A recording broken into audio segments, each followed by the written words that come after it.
Direct Connection is made by MPT to serve all of our diverse communities and is made possible by the generous support of our members. Thank you. Live from Maryland Public Television, this is Direct Connection with Jeff Salkin. Hi, everybody. Thanks for tuning in for Direct Connection. Tonight, we connect you with expert advice on buying or selling a home. It is prime home buying season. Joining us to answer your questions tonight are Craig Northrup of Northrup Realty and Brian Laverne, Senior Mortgage Consultant at Prosperity Home Mortgage. Gentlemen, thanks for being here. Pleasure. Thank you for inviting us. Let's start with trends. When you look nationally, regionally, what's happening out there? Trends right now in real estate are fantastic in the sense of limited inventory. So what does that mean to a seller? It means great time to sell their house. You know, we're seeing a little bit of rise in interest rate, and I know Brian will touch a little bit about that, but it's creating the buyer's urgency, and we're seeing more houses sold for more money more often right now, and so inventory is at an all-time low. Actually, we need houses. If you're looking to sell a home, it's no better time than right now. Hey, put some numbers on that. How do you measure inventory? It's like by weeks? It's by the fact that how much usage there is in the next, inventory stock is called the next 6 months. So we've gauged 6 months inventory, and we look at it and say, okay, how much inventory do we have coming up in the next 6 months to the demand? And so that demand is down to like 2 months, which is actually very, very small to the amount of buyers that we anticipate hitting the markets. What was the last time it was that low? It was when was the last time it was this low? 2003, 3 or 4, right before we really kind of saw that real nice stretch of the economy and the market going up. Okay, so interest rates have been on the move a lot or a little bit? In the first quarter of 2018, since the tax bill was passed, the rates have increased about 0.5 point. So we were in the high 3s to 4, and now we're in the mid 4s, and that's all within the last quarter. So we're talking about the typical 30-year fixed rate. Correct, typical 30-year fixed. Yep. How's that affect your business? You see less in the way of refinance activity, I guess. The most common refinance we're having right now is a cash out refinance. So somebody who has their existing home, they're not planning on moving, they're looking to pull money out. So they're taking the equity out of their home to either buy a vacation home or put their kid in college or whatever repairs they want to do in the house, since they're planning on staying there long term. Since, as Craig mentioned, we don't have as many sellers. They're taking the equity out of their house for refinances. As far as rate and term, not as much, right? Because people in the last 3 to 4 years got rates below the current market. So there's really no reason for them to refinance unless they're trying to, like I said, take cash out, maybe remove PMI or divorce situations. But refinances are definitely down. All right, so fair to say we have a hot real estate market. Hot real estate market with interest rates creeping up. Obviously, you want to take advantage of that. People ask me all the time, they say, hey, Craig, should I wait a year to sell my house? And the answer is ultimately, and will go up. Obviously, everybody wants to know, hey, by the way, what's my house worth? I say, well, Craig Northrup, nice to meet you too. They always want to know that question, period. But yes, the market is in a great appreciation level, which I feel great about. But if the interest rates continue to go up, people can't afford it anyway. So it's always better to sell now when there's less inventory and not taking the risk of more inventory coming up in the future. Are you worried at all about sort of two potential headwinds, it seems to me? One is the interest rates. Two is the impact of the new federal tax law, which limits the deductibility of mortgages on expensive, super expensive houses, but also changes the deductibility of state and local taxes plus property tax.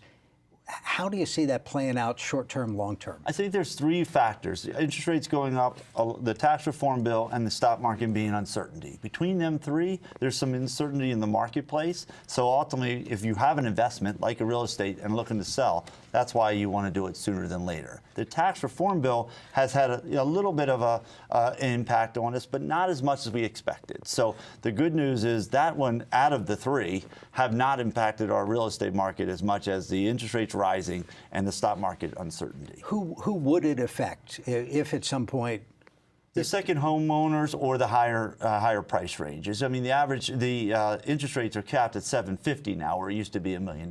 So you can deduct that up to 750. 750 now. Right. It used to be $1 million, so that allowed you either to do one or a second home. So you had one home and two homes, and it could still be $1 million. Now it's 750, so it does change or have some effect in the higher end markets. Let me remind our viewers, if you have a question about real estate in your neighborhood, is it a good time to buy, a good time to sell? Give us a call at the number on the screen, or you can also tweet your questions. The Twitter address is @MPT News. Let's start with a call in Wicomico County. This is Daniel. Daniel, thanks for the call. Go ahead. Yes, what is the best way to sell a very old mobile home? How old a mobile home? 1988. And where is it currently? It's in a mobile home park. Is it? But is it beachfront in Ocean City or? I'm sorry, it's in the city of Salisbury. Very good. Okay, thank you, sir. So mobile homes have its own system. So we have mobile home people that specialize in that, and I would refer that person to them, because I think because you have a park and a mobile homes, they have certainly have to go through DMV for a mobile home. So there has to be a different type of sales to that part. But just like mobile homes, actually, it's just as demandable right now because there's not as much on the markets there, in every price range. And mobile homes all the way up to $400,000 or $500,000 homes. So seller's market, right? Seller's market, regardless of price range. And with a mobile home, from the financing side, there's a distinction between if you can drive it away or if it's actually attached to a permanent foundation. How mobile it is. How mobile it is, yeah. So ideally, to get, I guess, the maximum value, you want it to be fixed to the foundation. Because you can just drive it away, it's really only valuable wherever it's parked. How aggressive should a seller be? So if I'm a seller and I'm listening to this show, I'm here in fat times, I can ask for the moon.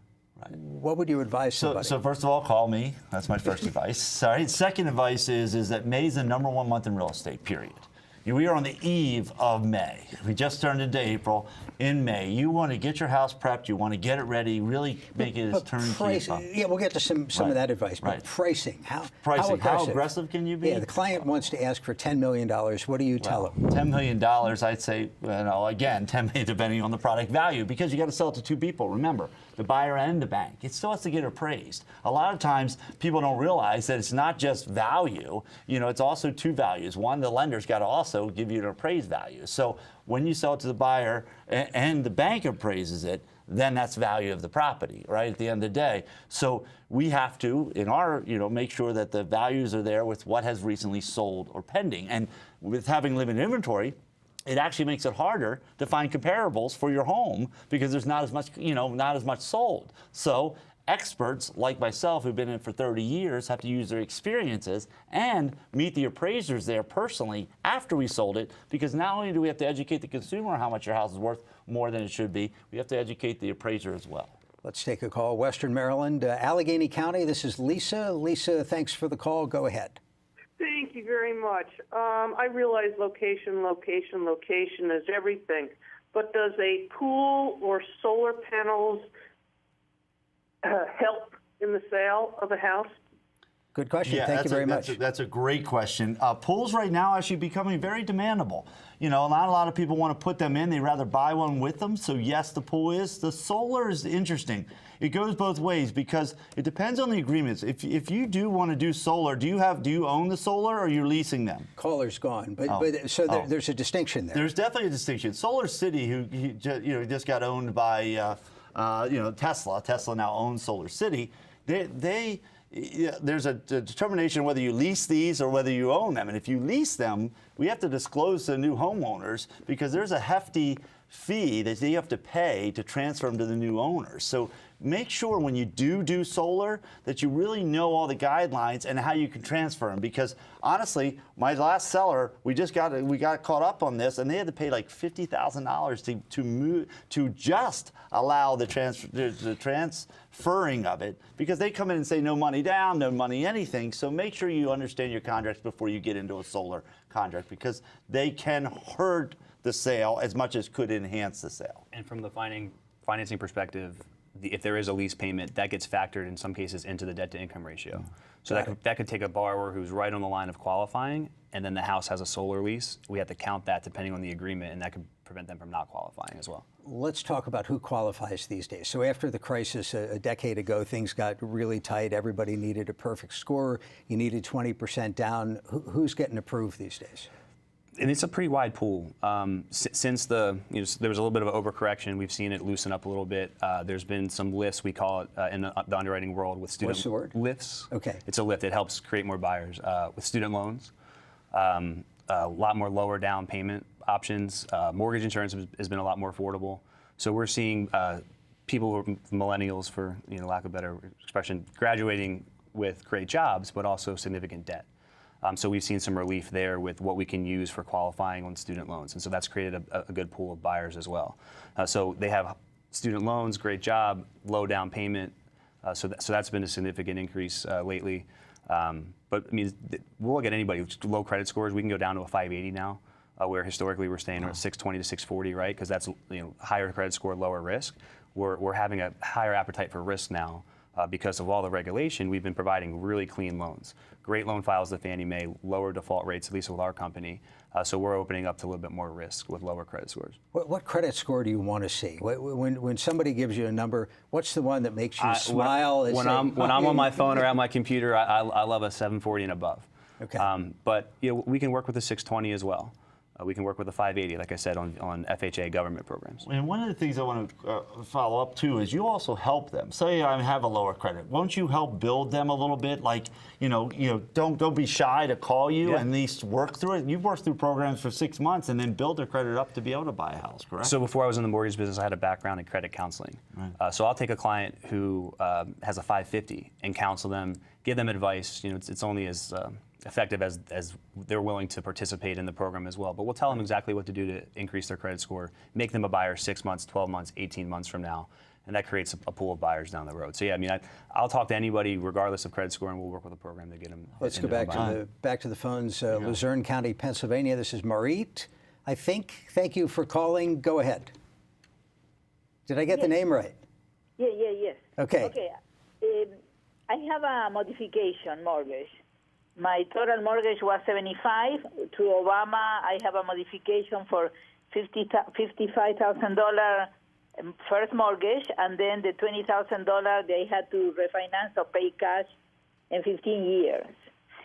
And it's good time for me. It's better to refinance the full amount now, and take some cash. Thank you very much for the phone call. I didn't hear the whole question. I think she said she had a modification. They did what's called a principal forbearance. So in order to get, with a modification, you're changing the existing terms of the loan. And with the hardship that happened with the meltdown in mortgages, people weren't able to afford their payments. So what they did is they lowered the balance, and they also forgave a portion of the debt. Now, when you hear forgive, you think you never have to pay that back. What she mentioned is she has to pay that back in 15 years. So they almost made it a balloon. So I think she wanted to know if she could refinance. The answer would just depend on the equity. If you're underwater, it's going to be tough. If you have equity, then it would be worth considering refinancing. So I'm guessing you see less underwater than you used to. Correct. And equity, just to clarify what he's saying, is if the value of that property is worth more than what they owe, then there's the equity piece of the puzzle there. Right. So more than likely, it sounds like, especially if she's in PA, PA's market is definitely doing very well. We are licensed there as well now. It's a great opportunity to kind of get us out and give a complimentary market analysis and let them know. Can you put a number on, it's hard to ask a number for like the whole region, but Central Maryland, how do prices compare to a year ago, 2, 3? I mean, what's the appreciation? Appreciation's about 3%. 3%. Okay. Yeah. So this isn't California. No, this is not the, you're not sitting there, doing 15, 20% there. Interesting, we don't want that kind of appreciation. We want a steady, healthy appreciation because we used to have it where people couldn't even afford their own houses. So you don't really want that aggressive appreciation. You want a steady, flowing, healthy, and that's where we are. Berkeley County, West Virginia. This is Linda. Linda, thank you for calling. Go ahead. Thank you. I'm 78 years old. I have a three-bedroom, 2 full-bath home. It's worth $140,000 now. I owe $30,000. I'm in good health. I have a good credit score. I want that equity out of it so that I can do some repairs. You need the whole thing. How much do you need for the repairs? Maybe 15,000. Okay, let's get you some I don't advice see any here. problem Thanks with for the that. phone call. So it would just depend on the income piece. I don't know if she mentioned her income, but No, it might be retired though. the retirement income. So typically you can borrow up to 80% of the value of the home. Was it 130? She said it was worth. So she could get up to $100,000. The 15 that she needs she could very easily get that, depending on the condition of the home. So if it's a repair that's detrimental to the value of the home, that would mean that repair work would actually need to be done prior to closing on the loan. But that's definitely a candidate that we're seeing with cash out. Is they have a lot of equity. They're not trying to go up to the max amount. She needs $15,000 or $20,000 for her to go to the bank and get a personal loan or one of these online lenders. They're going to charge her 7-8%. She can still take the loan out with the cash, roll that all into one loan, and pay it probably a rate of 4.6, 4.7. So that's a better deal for her. Are you seeing a lot of cash out? I mean, that's to my mind that reminds me of when things got crazy 10 years ago. So the cash out is for, because inventory is low, people don't want to move. So they want to stay in that house. They've built up equity over the last 5 or 10 years. Or they bought a couple years ago and their house is appreciated and they have a low rate. So they're planning on staying in that house long term. So we're taking cash out up to 80% of the value.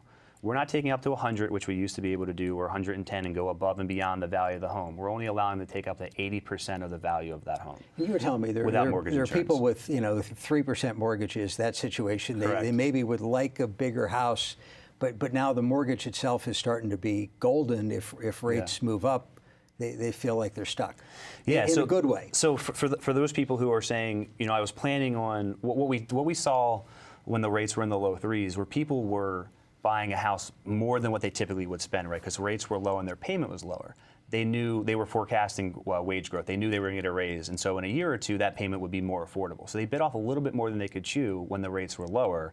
They don't plan on leaving, so they're going to put money into that house, or like I said, take that money out for college tuition or whatever the case is. But they're using their house as their investment vehicle instead of getting a line of credit, instead of getting a personal loan, because the rate is still lower than all those other options. That's correct. Let's go out to Harford County. This is Joe. Joe, thank you for calling. Go ahead.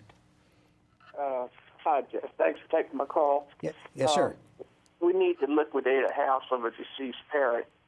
How reputable? You see these ads for we buy houses no matter what condition. How reputable are they? And are there any pitfalls that I should guard against if we would use one of these? We just want to liquidate the real estate. Joe, thank you very much for the phone call. I heard one of those ads driving to work today on the radio. Right. I mean, they are just trying to buy houses to make money. And the issue there is, unless it's really a house that needs a lot of repair and a lot of work, I recommend just getting a regular real estate agent like ourselves to come out and give you fair advice and fair value, and then decide if you want to go that route. The only benefit to go to that route is, A, it's going to be less money, no question. The market's going to make you way more money than they are. They're trying to make that delta difference. And if you had a lot of repairs and a lot of things and didn't want to do it yourself, now we have people, we have concierge and we have handyman and we have all kinds of people to help you do it if you want.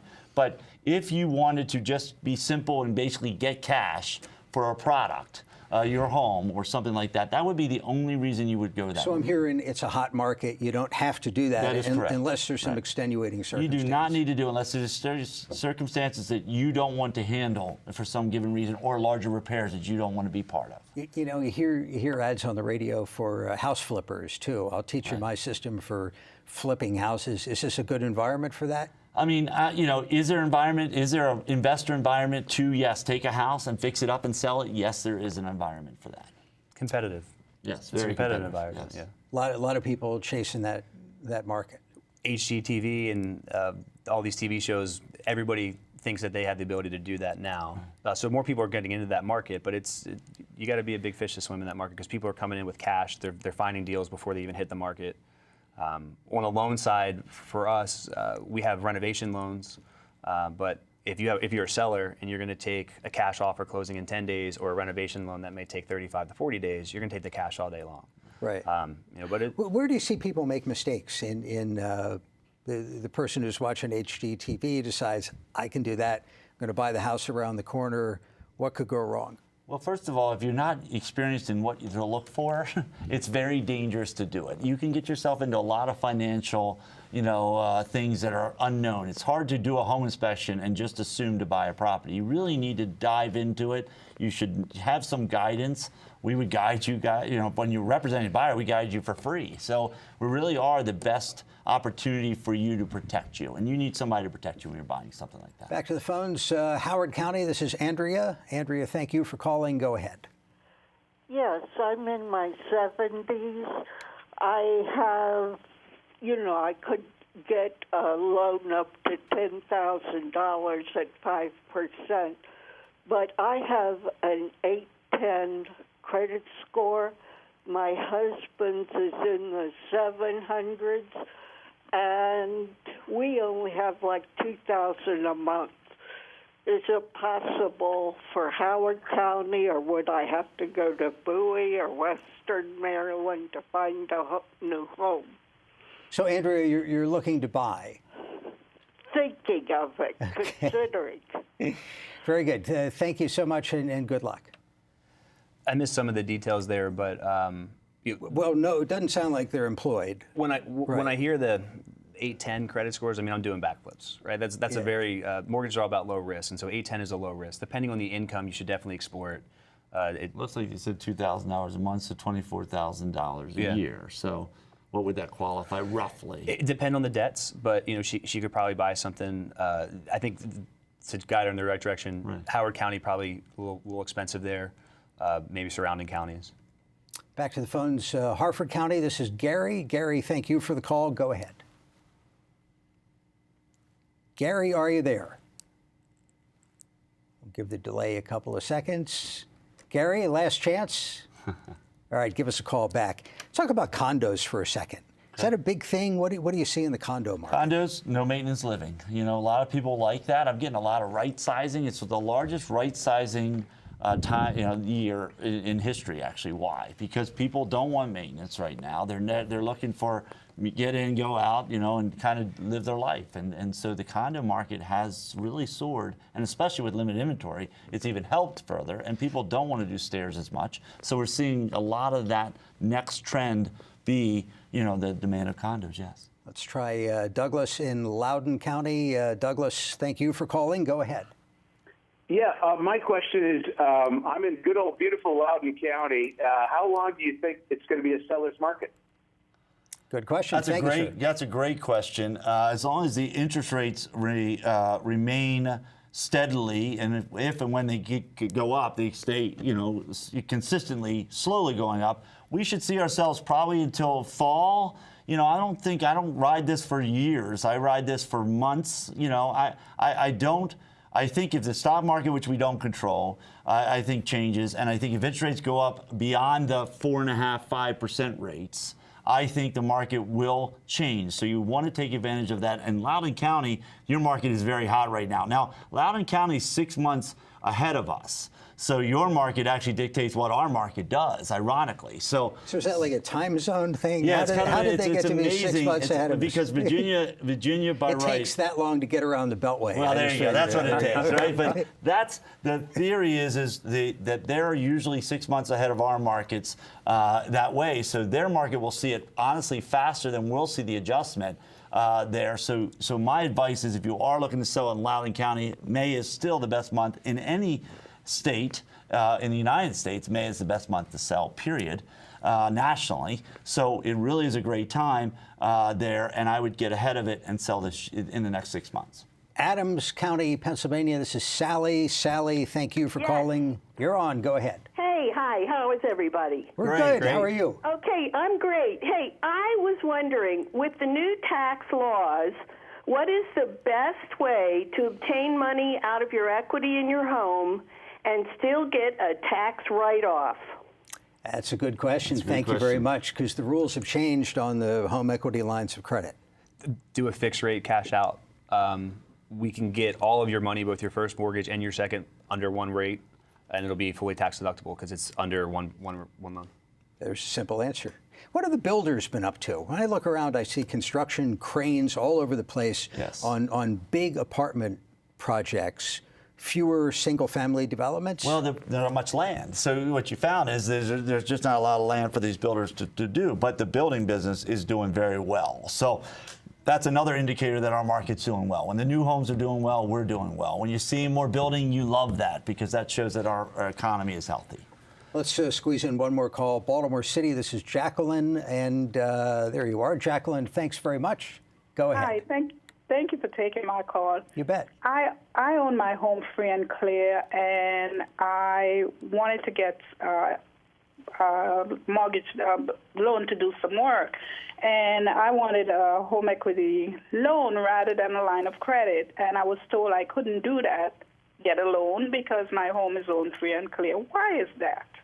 Let's get you an answer on the air. Thanks so much for the phone call. Any reason? I don't know. Because you were just saying that would be the tax-advantaged way to do it. I don't know who she spoke to as far as the lender. She was saying that she wasn't able to get the line of credit. We'd have to talk to her and figure out what the situation was. But if you own your home free and clear, you can take money out. There should be nothing limiting you there. Okay. Quick advice, without naming yourself as the realtor. Somebody really wants to sell right now. What do you do? Price it right? Well, you look at, you get us out there, give us a sense of the value, price it right, and you're seeing the price or more, by the way, which is pretty amazing right now if you are asking for the right value and pricing it right and keeping it. Craig Northrup, yes. We got to leave it there. Yeah, Brian, there thank you too. Thanks everybody for watching. We're back Thursday with Your Money and Business. For all of us at MPT, have a good night.